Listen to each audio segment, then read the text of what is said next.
Hey, how's it going, everybody? Happy Tuesday. Hope you guys are having a great day so far.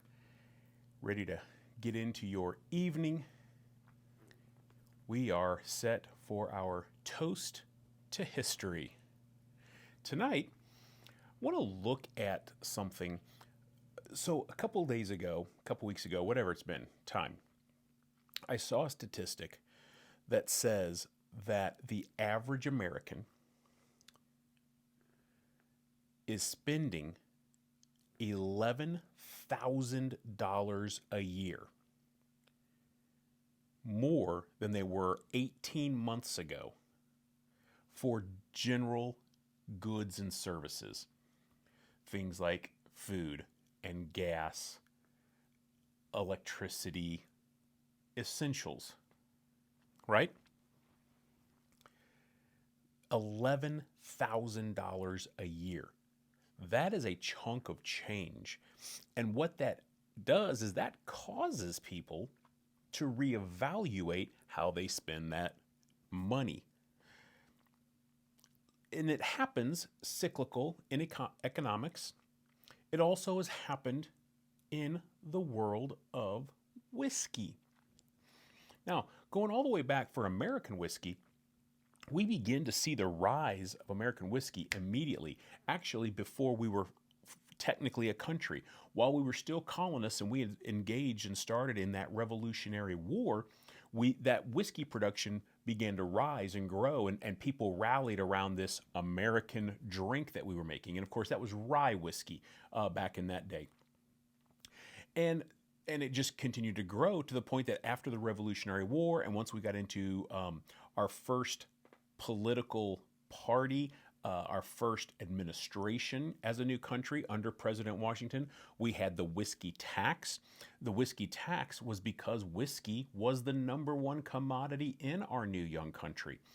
Now, through the years, whiskey has always had a pretty steady incline in America's history. Now, times of war, you always see that drop because distilleries, obviously, finances and resources, but also distilleries are repurposed for purposes that help fit the war. It's not an endorsement for war by any means, but I'm just saying those are the things.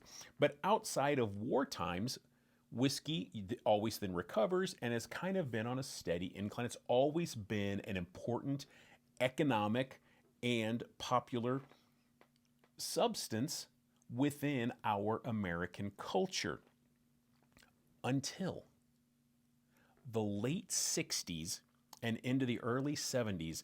Something began to transpire in our country.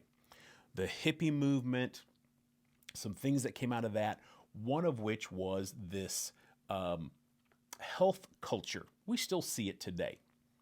I mean, scroll your social media, go to your store. I mean, from, whether it be protein powders and shakes and all sorts of things, everything's about health. But health began to be this thing in the late 60s or 70s.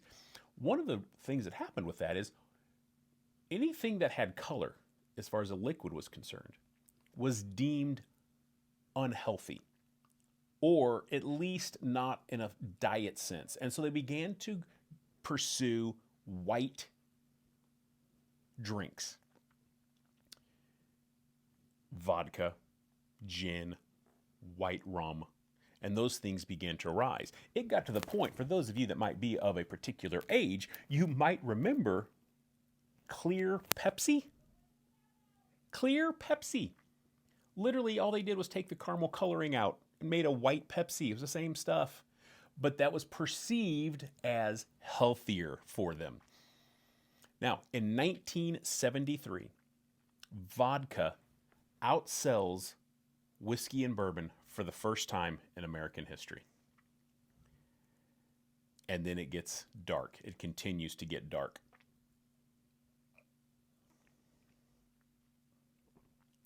Makes me want to drink. Kidding.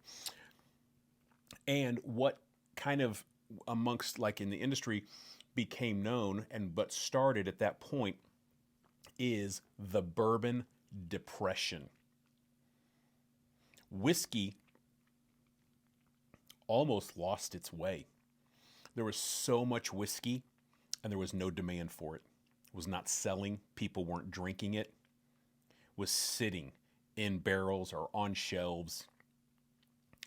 And it just continued to decline and decline and decline.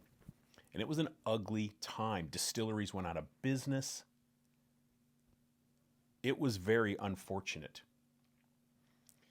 Now, in the early 1980s, so this is about 7-8 years after, maybe a good 10 years after kind of this trend started, and about 7 years after vodka for the first time outsold whiskey in America, Scotch whiskey, but not like the stuff like the Johnny and the Dewars and the Buchanans, things that had been popular from war times and things like that. But single malt Scotches began to rise in popularity all of a sudden. There began to be this growth of popularity and sales into single malt Scotches.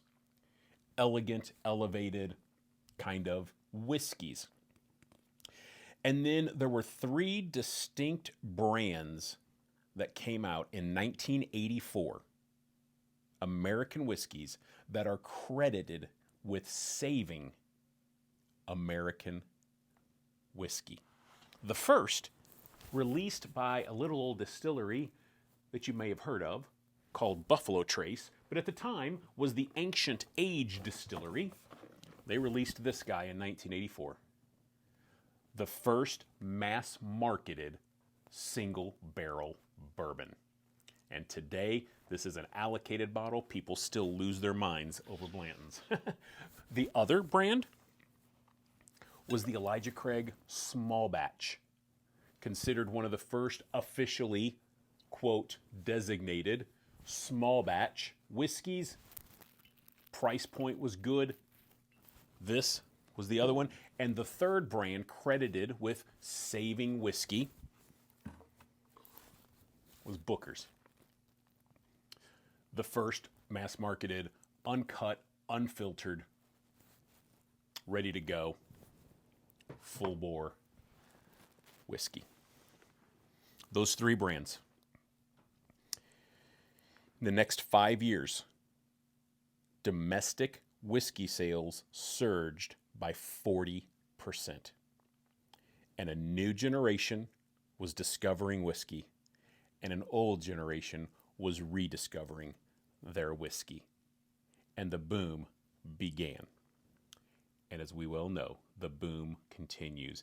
Even in an extra $11,000 a year for a family to survive right now, to live on the basics, and they were just 18 months ago, we still see raffles going crazy. We still see people clamoring after the Blantons, the Bookers now allocated, all these types of things. Whiskey is still big business, still growing, still doing its thing. Hundreds upon thousands of barrels in this country aging the beautiful stuff right now. But we can thank these 3 brands and maybe a little hand of the single malt Scotch industry for saving us from vodka. God help us. So, what am I drinking? Well, out of these 3, everybody who knows me knows. No offense, this comes in last for me of these 3. Solid, just no. This would come in second. I mean, it's a great everyday drinker, but this is my jam. I love my Bookers. I got 10 or 12 bottles of these. This is what I got. So this one is the 2022-02 batch. This is the Lumberyard batch. It's a great batch. I got a couple bottles of that. That's why we get to sip on that when we went to 125 proof. Beautiful stuff. Anyway, that's our toast to history tonight. Raise your glass. Grab one of these if you have it. Raise your glass to saving the whiskey industry here in America. We'll see you next time. Cheers.